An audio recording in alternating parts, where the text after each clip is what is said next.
Today, should we send more weapons to Ukraine? Is the north of England getting its fair share of money? And can a deal with the EU bring back power sharing in Northern Ireland? This is Politics Live.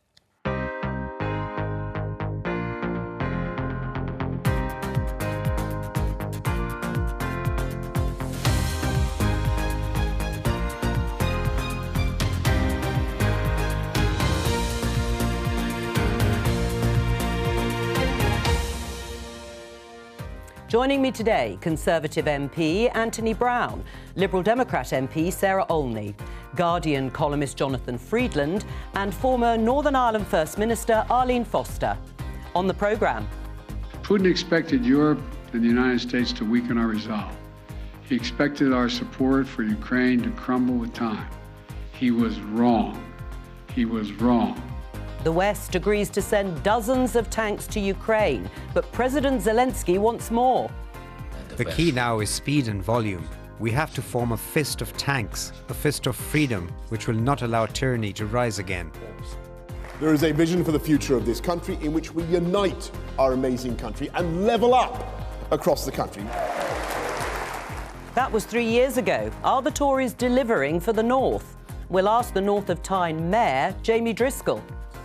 And should this convicted rapist go to a women's jail?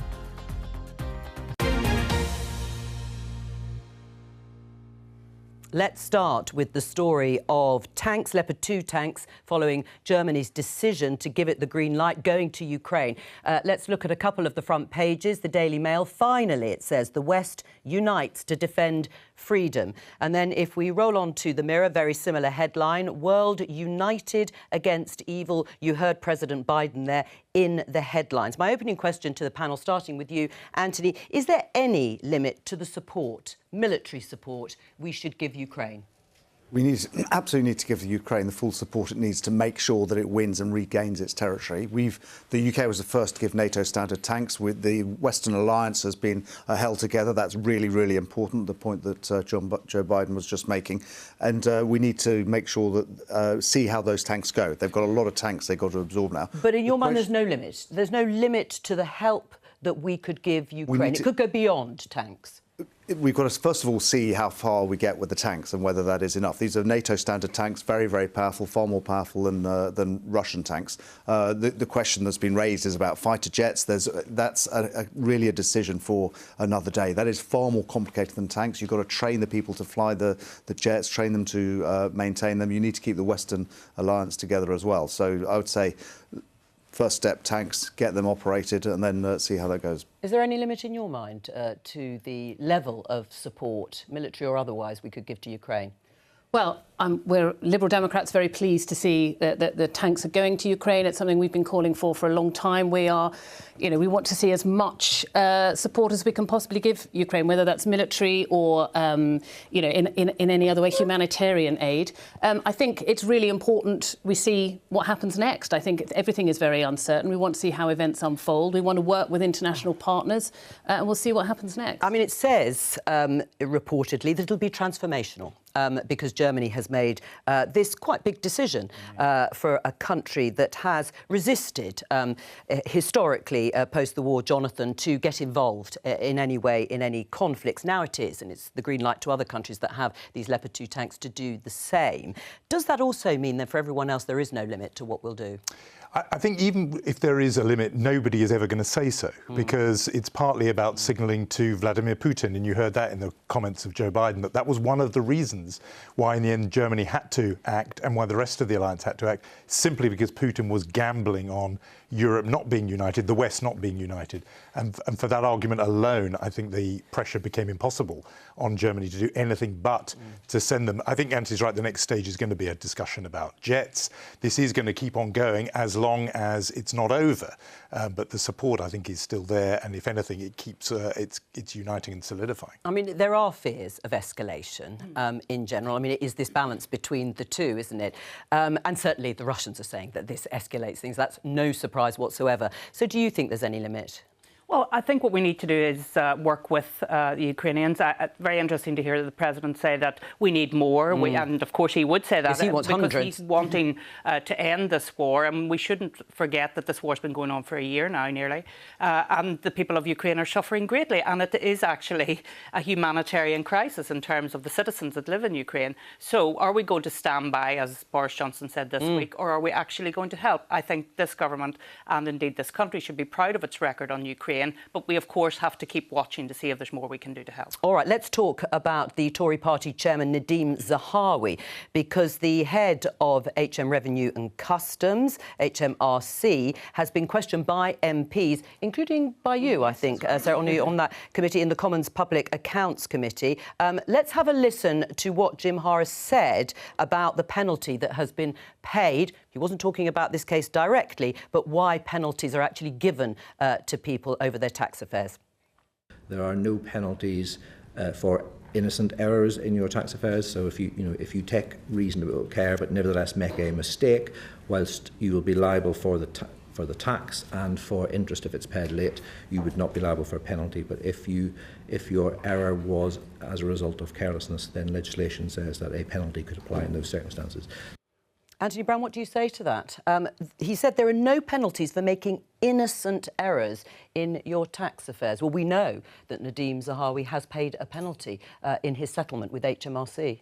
Well, this is about carelessness. I mean, I think my position hasn't really changed from yesterday, actually, which is that we need to know the facts. I did a discussion programme with Labour and Lib Dems on it yesterday. They're asking lots of questions, and actually, there clearly are questions to answer. And I think it's right that the Prime Minister is going through due process. He appointed this ethics advisor, Sir Laurie Magnus.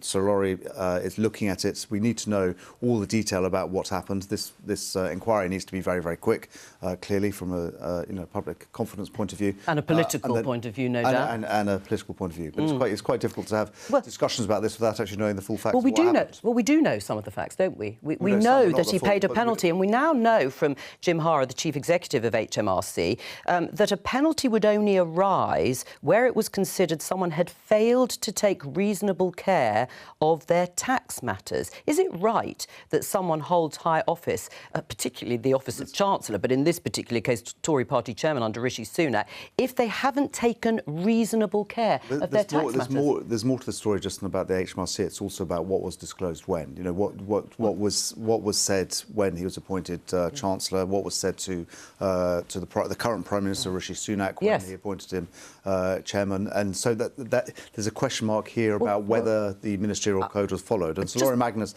Just to point out, though, Anthony, actually, we also know there's a discrepancy in that from yesterday's Prime Minister's questions, because the week before Rishi Sunak stood up in the House of Commons and he said that Nadeem Zahawi had addressed these matters in full, or the tax matters had been addressed in full, and then new information came to light. So Nadeem Zahawi didn't give a full account of his tax affairs. New information came out to Number 10, as I understand it. So he didn't give a full account over the weekend. Well, this is the whole point of what the independent ethics advisor will be looking at, is about whether the ministerial code was broken or not in terms of disclosures, and that's what the decision will be made on. Do you think he can survive this, Nadeem Zahawi? Well, it is death by a thousand cuts, isn't it? Because more and more things will come out, and as Anthony says, until you get the full picture, the full facts, then it becomes a real problem. It is quite interesting the way we are now looking very much at the words that are used, and then we're asking questions about the words that are used. So innocent becomes very much an important word. You've seen the way Jim Harris has responded to that. He said if it was innocent, there wouldn't be a penalty. So then you go into, well, it was innocent carelessness. Well, is there such a thing as carelessness being innocent? You know, and then you get into all of this terminology. I think the real problem for the Tory party now is that this is damaging, because it's continually being on the front pages, and then they're not talking about the things that they want to get talking about, and we all know what the problem is. I mean, you're agreeing with that, Jonathan. Can he survive? I don't think so. I think it's striking that Arlene Foster said, death by a thousand cuts, because that ends in death, political death, and it's just. Well, thanks for making that clear. So that's where it's going. I mean, just on the point about the wording, careless and the definition you read out can mean negligent. Negligence innocence, is what it sounds like. And certainly if you're saying that if it was innocent, there'd be no penalty. My understanding as well is if the penalty is at 30%, which some of the reporting has suggested it will be, that is really at the upper end where negligence crosses over into something even more serious. That's right at the top end of the negligence spectrum. So I don't think any of this is sustainable for him. And I think all those questions about when exactly it was disclosed are another world of pain for him. So this only ends in one way, I think. All right, and as you've said, Anthony, this inquiry is going on by Sir Laurie Magnus and will report relatively quickly. Let's have a look at this tweet from the left-leaning think tank, the IPPR, the Institute for Public Policy Research. It says, if the north of England were a country, it would be second only to Greece for the lowest levels of investment in the OECD, red exclamation mark. Then, according to their report, the north of England receives one of the lowest levels of investment among advanced economies. Joining us from Newcastle is the Labour Mayor of the North of Tyne, Jamie Driscoll. Does this report surprise you, Jamie? It doesn't, I'm afraid, Jo. That report covers both private sector and public sector investment, and the two are intimately linked. So the combined authority I've been running for the past 3.5 years, every pound we invest, we lever in huge multipliers in terms of private investment, and every pound we invest returns more than £3 to Treasury in payroll taxes alone. But the issue is, it's just not enough. I have a core budget of £20 million a year, which is a drop in the ocean. So, yes, we know how to do this as regional mayors. We're very good at it, cross-party. But it's the scale of it. So that idea that we have levelled up, well, you know, the Levelling Up Fund was £32 per person in the north. Council cuts have been £413 per person. This is not about a Northern Winchfest or anything like that. It is the case. It's economic common sense. OK. To have all of the country generating wealth and not just channeling everything, because the Green Book values show that it's higher land values.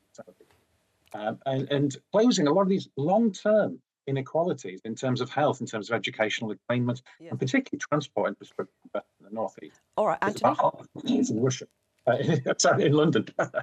Well, I mean, the IPPR is a left-leaning think tank. It's unlikely to say you've just something. Heard Jamie, but you've just heard what Jamie said about the economic reality. The government's absolutely committed to levelling up. It's announced various funds. I mean, there was a £4 billion total levelling up fund, which did go per capita far more in the north than the south. There's big projects like the Eden project of the north that's opening up in Morecambe. I think it is £50 million there. HS2 still absolutely committed to that. It's interesting, the data, I didn't realise it from the headline, is both private sector investment and public sector investment, because one of the keys here will be clearly driving up private sector investments and making it more attractive. And you look at things like the free ports, for example, and there's a lot of big economic zones in like Teesside and so on that actually will help, or it's designed to help inward investment from the private sector. Jamie?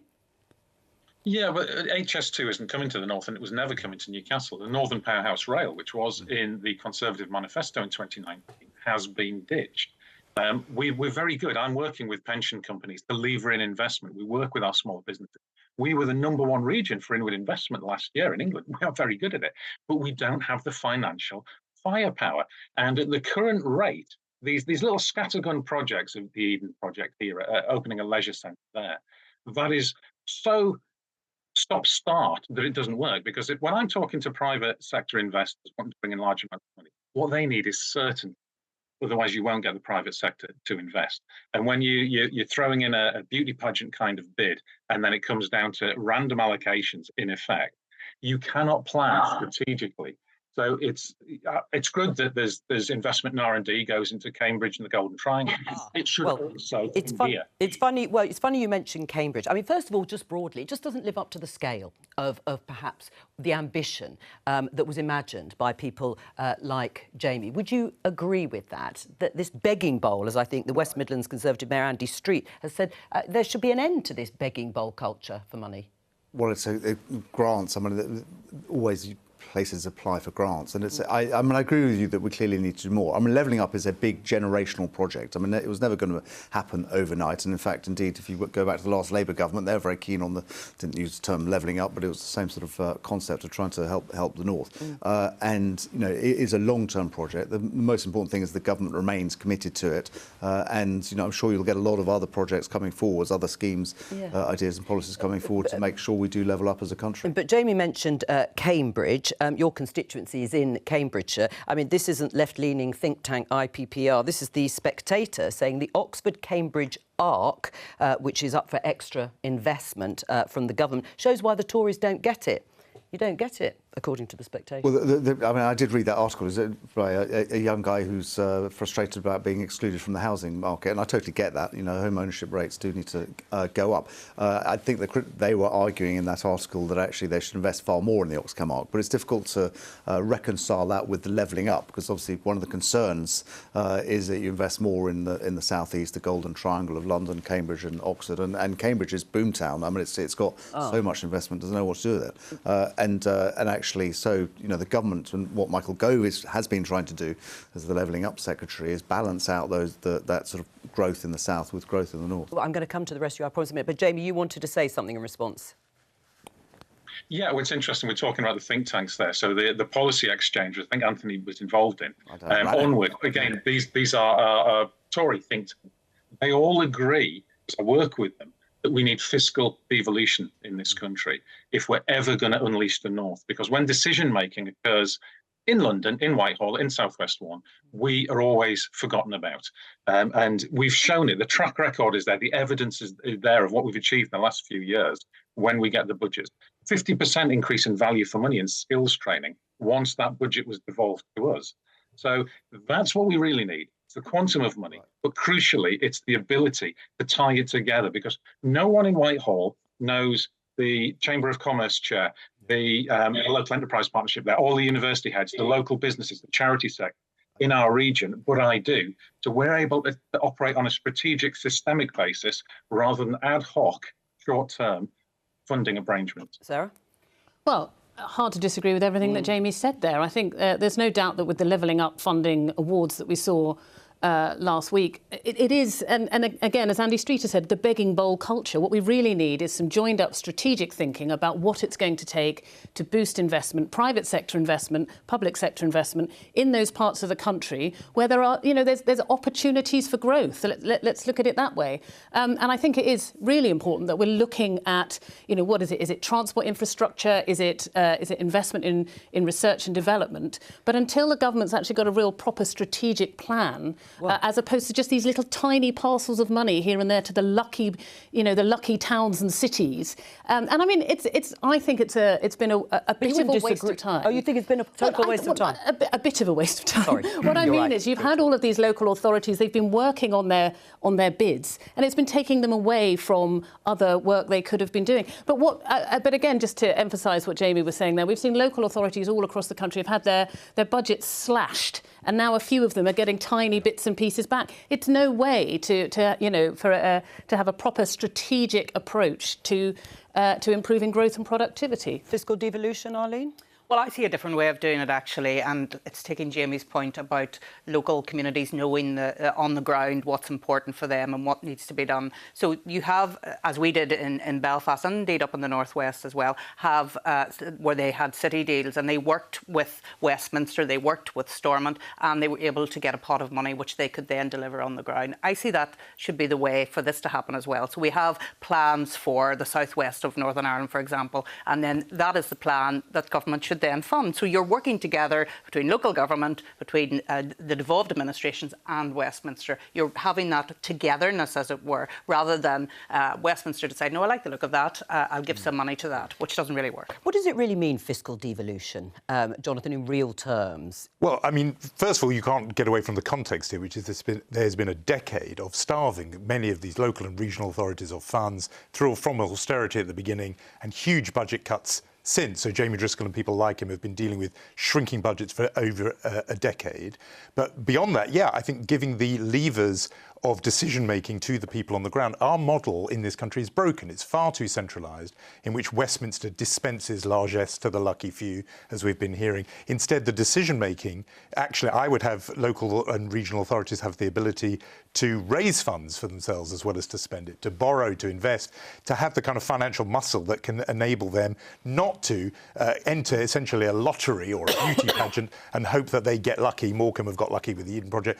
On another day, you lose out. Instead, they should should be in charge of their own fiscal affairs. That's never popular with local politicians, because they then have to take the decision to ask their ratepayers for more money, and that never goes down well. But that's what I mean about whether you'd be in favour of it, because yes, it's ideal in theory, but no one wants that. We do have one of the most centralised tax systems. I think Jamie wants that now. Any advanced country in the world, and I used to work for the former mayor of London, and I kept arguing for more devolution. Even in a big metropolis like London, the mayor has virtually no control over taxation. Whatever happened to except on council tax. We'll let that hang in the air. Jamie, you wanted to come in on that. And also, just as you're talking, Jamie, I know you can't see it, but I'm going to read you this headline. BBC News: Spirit of Thatcherism will help north of England, says Gove, Michael Gove, the Levelling Up Secretary. Will that help?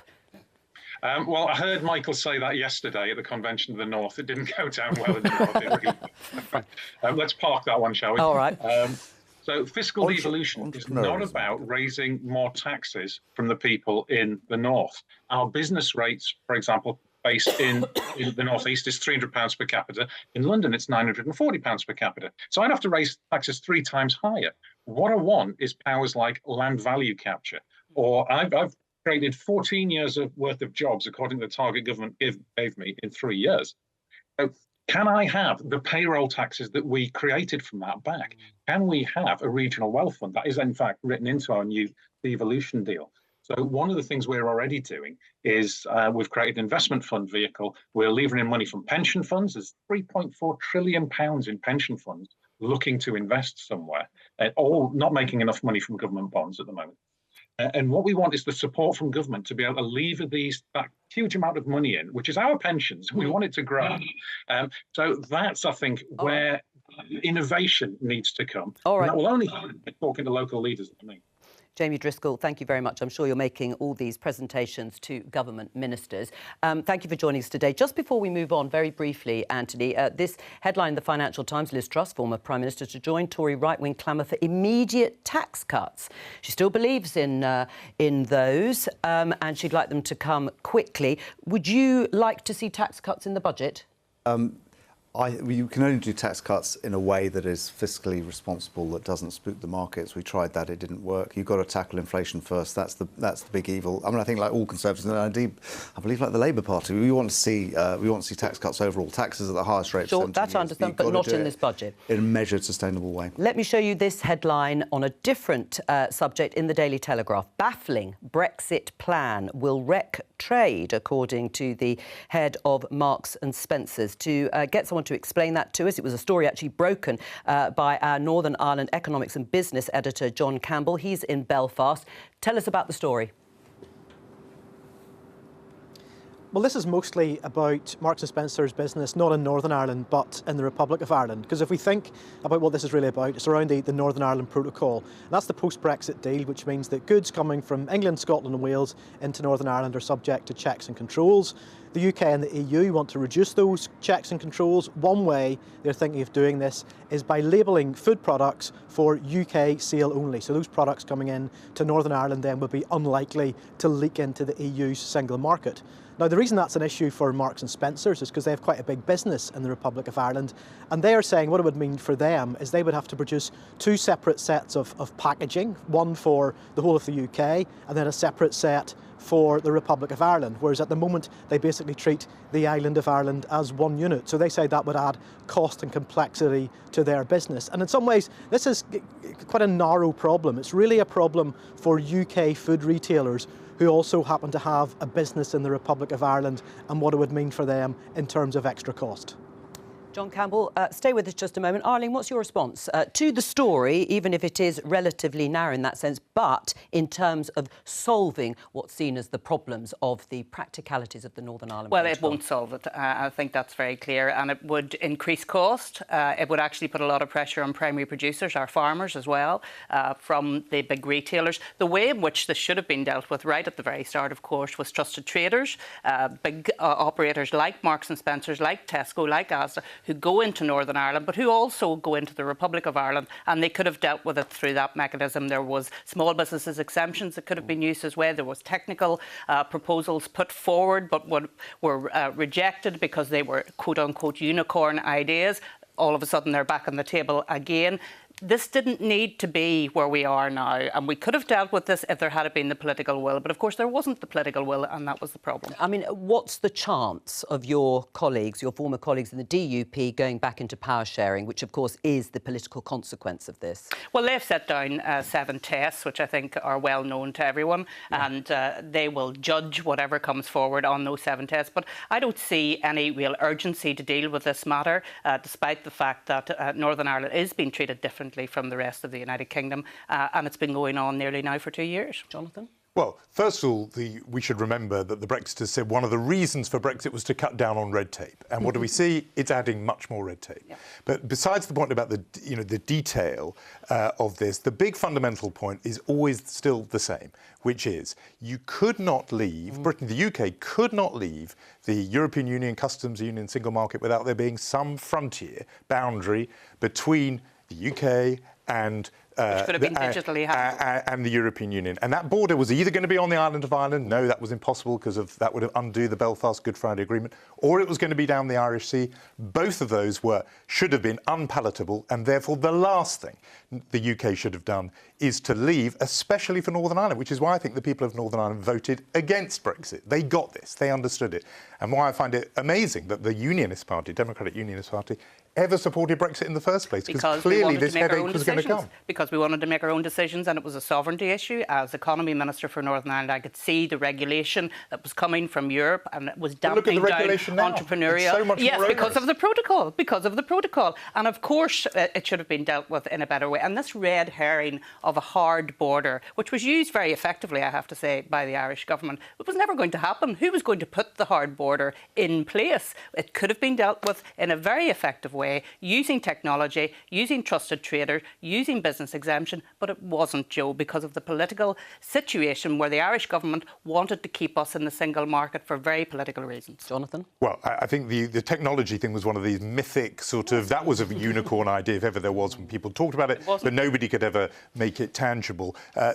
I think this reason or rather this problem was the reason why of the 28 member states in the European Union, the UK actually should have been the last to even entertain leaving, because uniquely in the whole of those 28 countries, we had this border within the country itself, within the UK. And therefore, the whole idea was, and people warned of it at the time, John Major, Tony Blair, others said, you cannot mess with this very delicate set of arrangements since the Good Friday Belfast Agreement, and you will wreck it and cause havoc if you leave. And yet, to me, on my mind, still incredibly, the Democratic Unionists and other unionists sided with a project that was bound to cause harm, particularly to Northern Ireland. Are we saying there are no borders in the European Union in the European continent? Well, within the yes, there are. Of course, there are borders, and they are dealt with not a border between the EU and the non-EU within a single country. But if a country decided to leave, you're saying we should have been the last to leave. If another country left, there would have been that border, and it would have been dealt with in a practical way. But because of the politics between the Irish government and the European Union, we were presented with the Northern Ireland Protocol, which has caused real damage to British citizens like myself in Northern Ireland. What do you say to the government? I said to the government, get on with dealing with the protocol. We were talking about manufacturing in the UK in the House of Lords before I came over here, and I felt like saying, well, the manufacturers in Northern Ireland are actually being prevented from getting into their own single market, never mind the European single market, because of this Northern Ireland Protocol. Anthony? Well, I mean, it's certainly obvious that actually the negotiations are currently ongoing, and actually the mood music from both sides recently has been more positive. And why is that? Do you know why that is? My general view of this is actually, although there are difficulties with the border, as Jonathan pointed out, that actually it's totally solvable if there's good political will on both sides, and that has been lacking. I think it's more there now. I think if both sides want to reach an agreement that is practical, I think that is totally possible. Yeah, but I hope that is what is happening. Well, that's now. Between the EU. The reason I asked the question because that's between the EU and the UK. It yeah. doesn't sound like Arlene and perhaps those colleagues from the DUP are positive. I totally understand the frustration of the DUP that there's been this border down the Irish Sea, which has been caused all sorts of problems for exporters within the UK or from one part of the UK to the other part of the UK. Should that have been foreseen? But It was It foreseen. was foreseen. It was foreseen, and that's why I think the politicians warned against it, and the people of Northern Ireland voted against it. The thing about borders is they can be perfect in theory or perfect in practice. And actually, the trouble with the Northern Ireland border is they've tried to design one that was perfect in theory, but actually really quite difficult in practice. What matters with borders, all borders are permeable to some extent. People and goods cross borders that shouldn't do. What matters is whether it causes any damage. And so if you have schemes like the digital thing, may not be 100% perfect, but could be good. Trusted trader schemes, etc. If both sides, so you look at the leakage of tobacco across the tax-free tobacco across the English Channel. If people just have personal use, it didn't really matter. As soon as it becomes industrial scale and starts undermining tax receipts in the UK, you have a specific thing that clamps down on that and says that is illegal imports that are causing a problem, and you focus on that. If there's goodwill on both sides, you'll get a border that works without damaging either side. If there's not goodwill on both sides and they both aim for some theoretically perfect border, it won't happen. Sarah, Lib Dem policy is for the whole of the UK to be part of the single market at some point. That would solve it. Well, I mean, there's absolutely no doubt we didn't want to leave the European Union That's in the first clear. place, and that is something that we campaign very hard. I massively regret that we're in the situation that we're in, and you can see the impact. I mean, our trade volumes have declined precipitously. You know, small businesses are finding it harder and harder to export. The prospects and our economic growth is enormously harmed as a result. What we're saying is that we need to start from where we are and we need to move forward. What we want to see in the immediate term is better relationships with the EU. We want to resolve these issues. We would like to see a veterinary agreement and recognition of professional qualifications. And that is aligning of standards, just so people understand. Aligning of standards, exactly. We'd like to look at rejoining the customs union in due course, and then one day rejoin the single market. We think that would be in the UK's best interests. Rejoining the single market means we lose all controls over a lot of our regulation of our most important industries, like financial services. And this is why the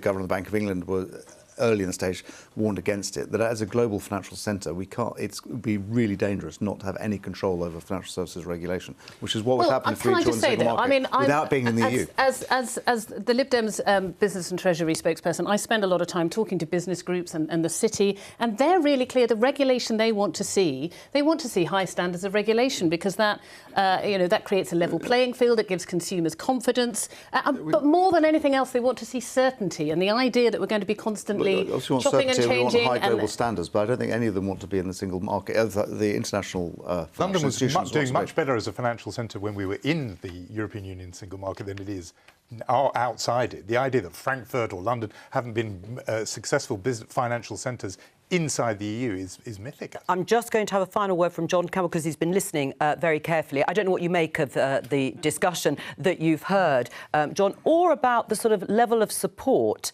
for the protocol, the trading arrangements post-Brexit in Northern Ireland. Well, the majority of MLAs or Assembly members who returned to the Assembly in Northern Ireland in the last election are at least tolerant of the protocol. So we should just be clear about that, whereas Unionist members oppose it. I suppose in terms of, is there a deal which will get the DUP back in? It's, potentially you could fudge some of those 7 tests, but I just think you need to look at the kind of the wider context here, where the DUP's unionist rivals are pretty clear they will attack the party if they settle for anything less than the total removal of the protocol. The DUP would be going back into Stormont with a very difficult budget and with a Sinn Féin First Minister. So would they really want to do that at a time when they are facing into local elections in just a few months? I think you'd have to be quite optimistic that there is a deal which can be landed, which is going to satisfy the DUP in the short term at least. John Campbell, thank you very much for joining us from Belfast.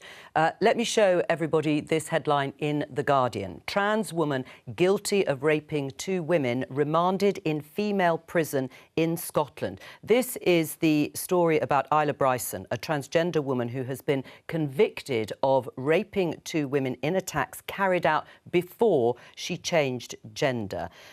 She is now in custody and is waiting sentencing, but where she should serve that sentence will be the subject of heated debate. Nicola Sturgeon, the First Minister of Scotland, has been asked about this. Let's have a listen. It would not be appropriate for me, in respect of any prisoner, to give details of where they are being incarcerated. But given the understandable public and parliamentary concern in this case, I can confirm to Parliament that this prisoner will not be incarcerated at Cornton Vale Women's Prison.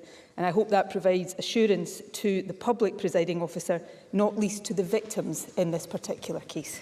That was Nicola Sturgeon. We're joined now by SNP MSP Audrey Nicholl, joining us from Edinburgh. Hello to you. Audrey, can you just clear up for us, is Isla Bryson at the moment on remand in a woman's prison in Scotland and will stay there until sentencing?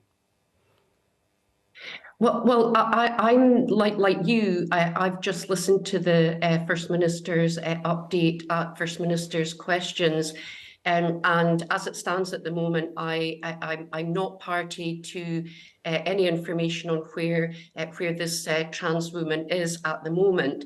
But as you heard from the statement that the First Minister gave, it is not the plan that she is incarcerated in a women's prison going forward. So I'm afraid I can't really answer your question. Right. So she won't go or won't stay in the prison that she's in at the moment. But does that mean she's not going to go to any other women's prison?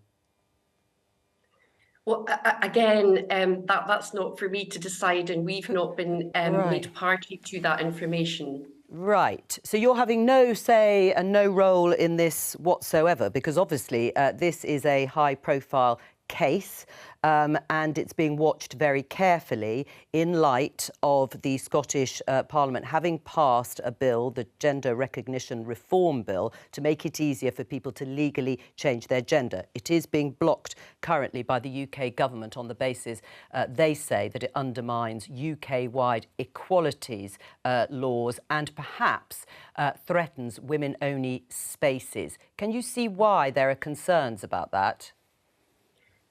I absolutely do, and you know, I've spent my working life in policing before coming into the Scottish Parliament, working to protect the rights of women and girls. So I absolutely understand the public interest and some of the public discourse on this issue. I would, however, say that it's not helpful to conflate the work that's been done in the Scottish Parliament around the Gender Recognition Reform Bill with an operational decision that is being made around the custodial arrangements for a trans woman in a prison in Scotland.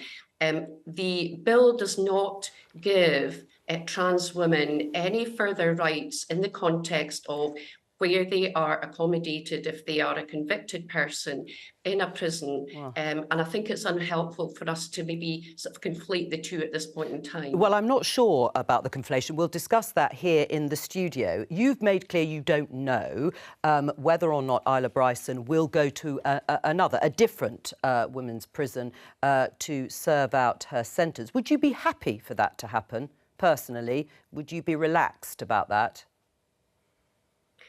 Well, I think the fact is she is she's waiting sentencing, so she is a convicted person.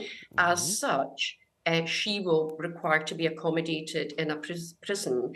Now, where that is and whether it's a women's prison or but I'm asking you prison, if you would be happy, because Isla Bryson has transitioned. She is a transgender woman, but the rapes were committed before she changed gender to become a woman. Would you be happy for her to stay in a different women's prison?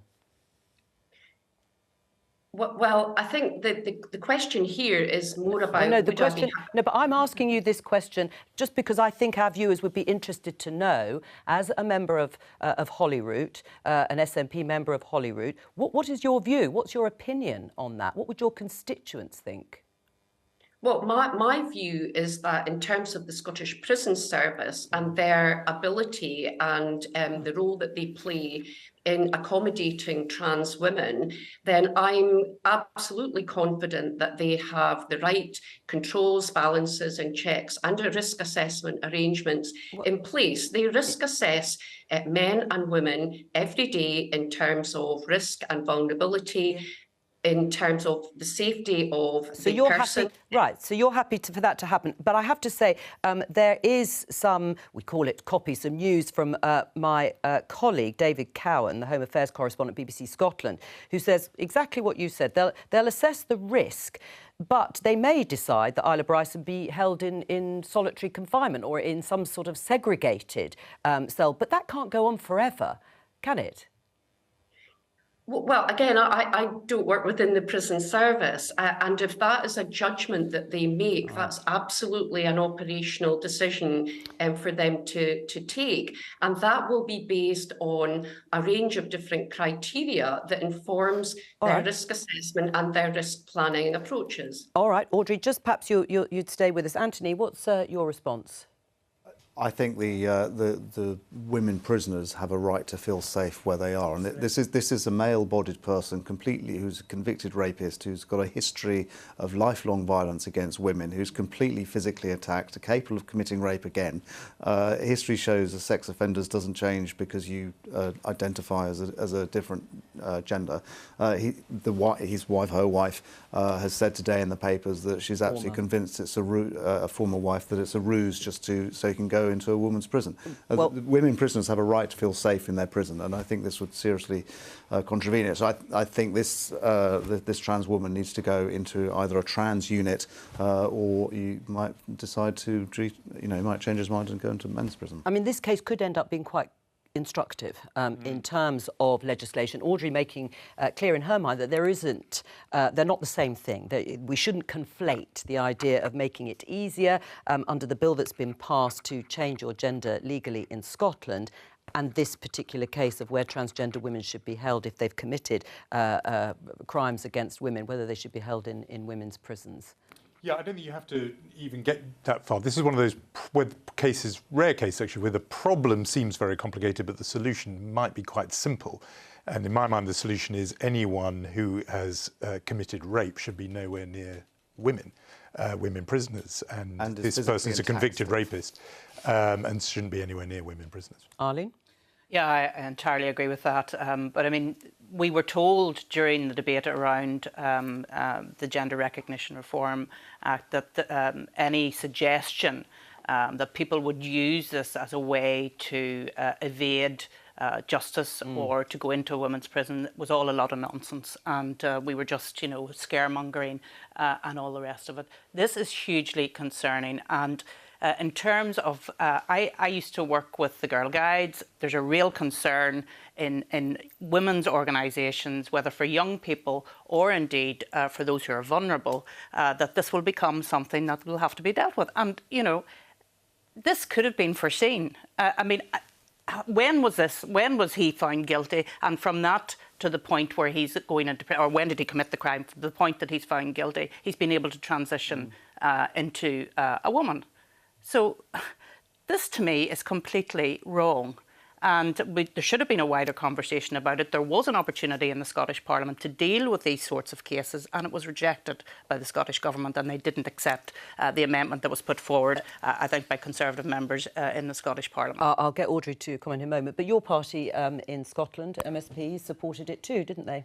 Well, I think MSPs from all parties, including the Conservatives, supported the gender recognition reform. So, but I mean, as Audrey said, obviously that hasn't come into force yet because the UK government have issued their Section 35. But what do you say in response to Arlene saying that it was nonsense to say that these sorts of cases wouldn't come up and would have to be dealt with? Well, I think there's no doubt that in this particular case, this person should not be in a woman's prison. I mean, I don't think there's any doubt about that, given their past history of violence against women. It's just unthinkable that they should be in a woman's prison. But I mean, the current approach, the Ministry of Justice at the moment say all of these things should be done under a risk assessment. I find it incredible that the risk assessment in this case did not come up with no way should this person be in a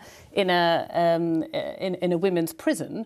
But that doesn't mean to say that the risk assessment, taking each case on its merits, isn't the right way forward. Audrey, we haven't got long, but I just want you to respond to what you've heard, particularly to Arlene's points that she raised. Well, I think in terms of kind of, if I can just sort of come back to the... It's going to be so brief. bill. I'm so sorry, Audrey. I should have come back to you sooner. I'm not sure we have got time. I will make sure that you come back on again to discuss this further. But from all of us here, thank you very much.